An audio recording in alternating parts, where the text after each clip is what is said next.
আলাইকুম and hello everyone. আশা করি আপনারা সকলেই ভালো আছেন। আমার ইন্ট্রো দেখে বুঝে গিয়েছেন এতক্ষণে আমি কি তৈরি করতে যাচ্ছি। তো রমজান মাস উপলক্ষে আমরা বিভিন্ন ধরনের শরবত তৈরি করে থাকি, আর আজকে আমরা তৈরি করতে যাচ্ছি তরমুজের শরবত, যেটা খুব দ্রুত এবং খুব সহজেই তৈরি করা যায়। তরমুজের মধ্যকার বীজগুলোকে আমরা বেছে আলাদা করে নিলাম। তরমুজগুলোকে এবার ব্লেন্ডারে ব্লেন্ড করে নিব, আর সাথে কিছু চিনি দিয়ে দিয়েছি। তো খুব মিহি হবে এরকমভাবে ব্লেন্ড করার চেষ্টা করবেন।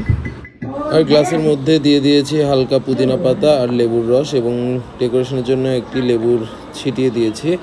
তো একটু বরফ দিয়ে দিয়েছি গরমের তৃপ্তির জন্য। আপনারাও এভাবে ট্রাই করতে পারেন বাসায় তরমুজের জুস।